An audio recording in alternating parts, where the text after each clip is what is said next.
In today's video, I'm going to teach you how to update your PayPal payment preferences.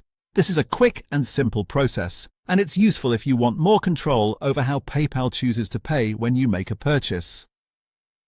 For example, you may want to prioritize your PayPal balance first, or choose one of your linked cards as your preferred payment method. Updating this setting only takes a moment once you know where to look. To begin, sign into your PayPal account and look at the top of the page. From there, click on Wallet. This is the section where PayPal keeps all of your saved payment options in one place. So it's where you'll manage things like your balance, linked debit cards, credit cards, and other available funding sources. Once you're inside the wallet area, you'll be able to see your payment methods for PayPal. Depending on your account, this may include your PayPal balance as well as any connected cards.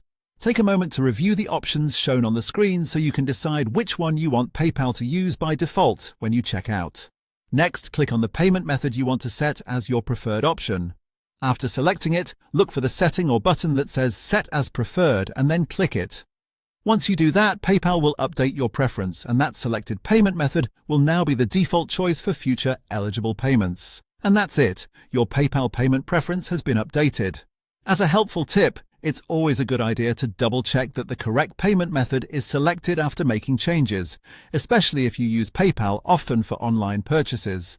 Also, keep in mind that some merchants or transaction types may still allow you to choose a different payment option during checkout, so your preferred method acts as a default but may not apply in every single case. If you ever want to change it again, just head back to the wallet section and repeat the same process. It's very easy to update whenever your payment habits change or when you add a new card to your account. That's all for this video.